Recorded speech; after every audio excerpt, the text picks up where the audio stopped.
Hello friends, welcome to the second video of this channel. In this video, I will explain the topic from 9th class science, and that is the structure of atom. So there was a time where it was thought that the structure of atom, or we can say that the atom is invisible. It means that the atom is the smallest particle of any matter and it can't be broken. Does it really so? But there are several experiments conducted which prove that there are some charged particles in atoms. For example, if we comb our hair and then just put that comb on some paper clips, then a paper clip will attach on that comb, and that is because of the charged particle, charged ions it gets from our head, from our hairs. Now, so in this chapter, we would learn that how different scientists get known that the charged particles are actually electrons and neutrons, and we'll also learn about different structure proposed by different scientists. In 1856, one scientist named J.J. Thomson discovered electrons, and previously also a scientist named J.J. Thomson has already discovered the electrons present in atoms, and a scientist named Goldstein also discovered the positively charged particles. It was named proton. So now the question arises, how these protons and electrons are actually arranged inside the atom. So then the Thomson structure of atom was proposed. According to Thomson, whole atom structure is inside a spherical shape. This whole spherical structure is positive, and inside it there are several negative spheres, or we can say electrons. तो यानी कि Thompson model के हिसाब से atom एक sphere है जो sphere positively charge है, और उसके अंदर है इलेक्ट्रॉन्स जो कि नेगेटिवली चार्ज है। ये स्ट्रक्चर तब तक तो सही था जब तक किसी ने इसके ऊपर सवाल नहीं उठाया, क्योंकि इसका कोई ड्रॉबैक नहीं था, लेकिन इसे डिस्क्वालीफाई करने लायक नहीं था।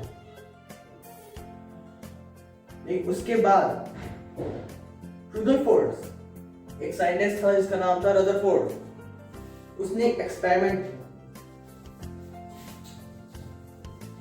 उसके एक्सपेरिमेंट ने यह प्रूव कर दिया कि एटम में प्रोटॉन बहुत ही छोटा है, ज्यादा एटम खाली होता है। उसने एक गोल्ड शीट ली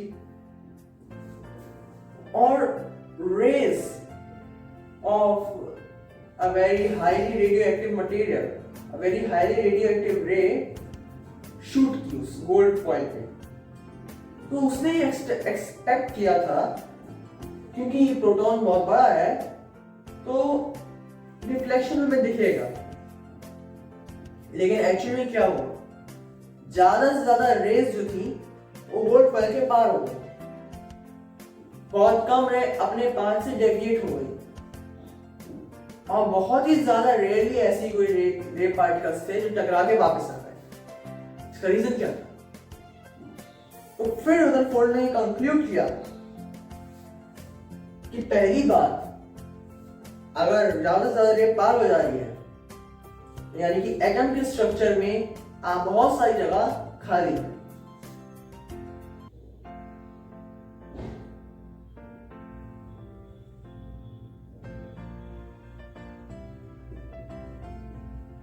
ये सारा एटम का स्ट्रक्चर है और जो रेस आई वो केवल इससे टकरा के गई, लेकिन इसमें से आर पार होती, यानी कि ये जो स्ट्रक्चर है इसमें से इतनी सी जगह भरी हुई है, पूरे एटम का वेट इतनी सी जगह पे रुका हुआ है और बाकी पूरी जगह खाली। उन्होंने ये भी कंक्लूड किया क्योंकि बहुत कम रही थी जो अपने पास से डेविएट हो रही थी, यानी कि इस जगह पे जो कि न्यूक्लियस है वहां प्रोटॉन है। इसका मतलब प्रोटॉन्स की वजह से एटम का सारा वजन आ रहा था, क्योंकि उस वक्त तक न्यूट्रॉन की डिस्कवरी नहीं हुई थी और बाकी सब जगहों पे इलेक्ट्रॉन्स हैं।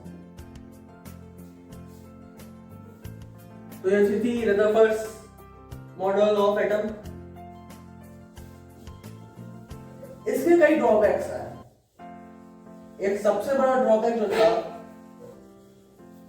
इसका सबसे बड़ा ड्रॉबैक ये था कि जब इलेक्ट्रॉन्स या कोई भी चीज, कोई भी ऑब्जेक्ट अगर रिवॉल्व कर रहा होता है तो एक्चुअली एक्सेलरेशन मोशन पे होता है। एक्सेलरेशन मोशन पे हम सब जानते हैं कि जब कोई चीज रिवॉल्व करेगी तो उसकी जो इलेक्ट्रॉन्स हैं या फिर जो एनर्जी है उसकी एनर्जी कम होते जाएगी।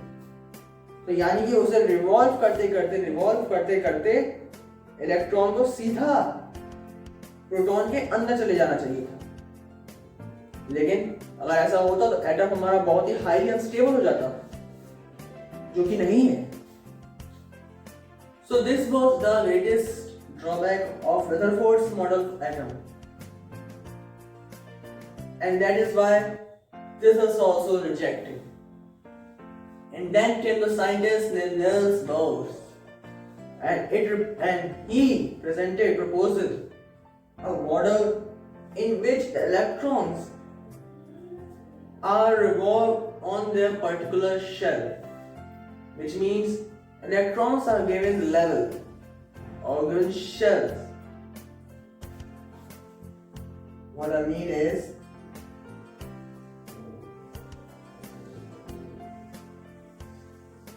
this nucleus, these are electrons,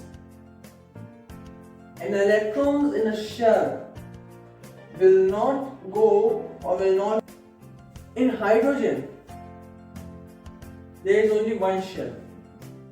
In nucleus there is a proton but no neutron, because it has only the mass of 1. It has only atomic mass 1. And there is only K shell, and in K shell only there is one electron. So according to this, the maximum number of electrons can be present in a shell will be represented by the formula 2n square. The n is the number of shell. Like for K shell, its number is 1. Therefore 2n square will be 2 into 1 square, that is 2. Therefore shell K can only have 2 electrons, that is 1 in hydrogen, 2 in helium. Now we will move towards another topic, valency. A valence electrons, valency means the capacity of any atom to give electron or take electron. It means, suppose we have hydrogen, so the valency of hydrogen is 1. Or we say, suppose we have lithium, so the valency of lithium is 1. Because when it loses one electron, then it will become chemically stable,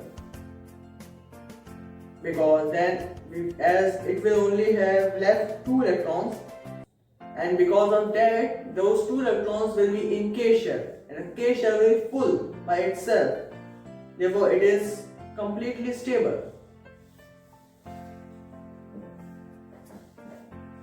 Let me show you an example of boron.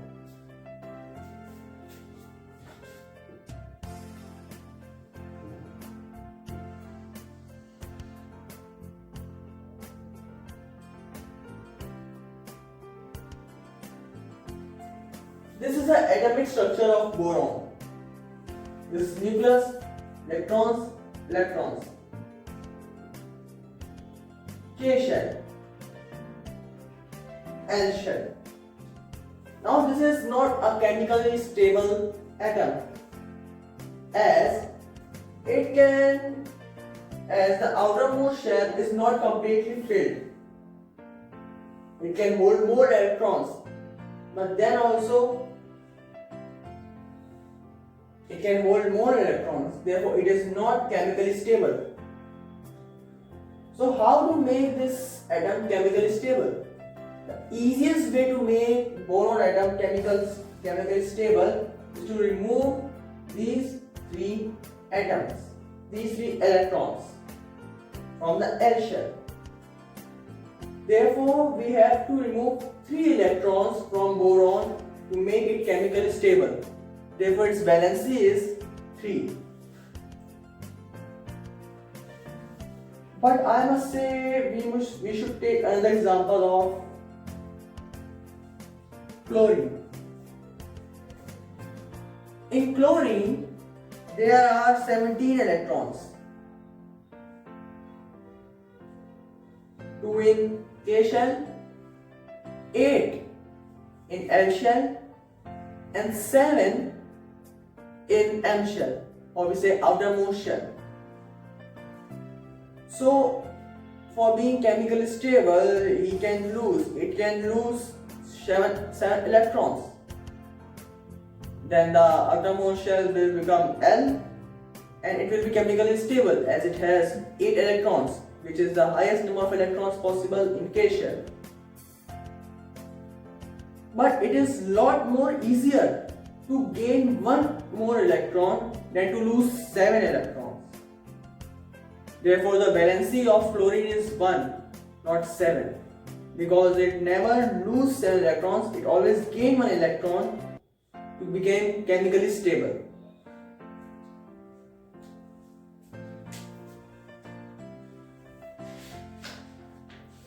Now I move towards another topic, atomic number. Atomic number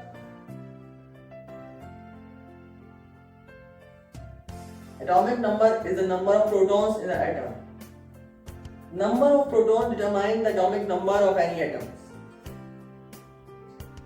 For example, in hydrogen there is 1 proton. Therefore, the atomic number of hydrogen is 1. Helium, there is 2 protons. The atomic number of helium is 2. Now we come to atomic mass number. Atomic mass number is represented by adding the mass of proton and neutron, as the mass of electron is negligible. In hydrogen there is no neutron, therefore atomic mass of hydrogen is 1. In helium there is 2 proton and 2 neutron, therefore atomic mass of helium is 4. The atomic number of any atom and atomic mass of any atom are very different terms. In atomic mass, the mass of neutron and proton are added up to calculate the atomic mass number. Now there are some atoms who have different atomic masses but same atomic number. For example, hydrogen have 3 species, namely protium, deuterium and tritium. Protium atomic number is 1, deuterium atomic number is 1, and tritium atomic number is also 1. But the atomic masses of all the three are different. First one is 1, for second is 2, and for third is 3. And these type of atoms are called isotopes. So in today's class, we learn all about the structure of atom. That atom is not invisible particle. It has 3 parts, which is namely neutrons, protons, and electrons. All the weight of atom is concentrated within the center of the atom, and it is named nucleus. Electrons revolve around the atoms in their respective shells.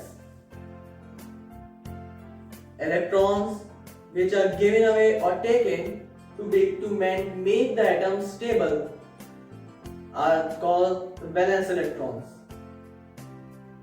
Isobars are such atoms whose atomic mass are same, atomic numbers are different. And isotopes are such atoms whose atomic numbers are same but atomic masses are different. So today's class, we learn about different structures of the atoms, like Bohr's structure of atom, Thomson's structure of atom, and Rutherford's structure of atom.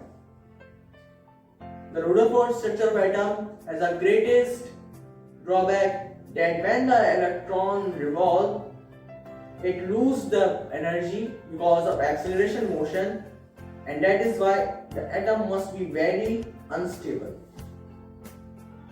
Therefore, the Neal's structure of atom is common, and we now follow the Neal's structure of atom.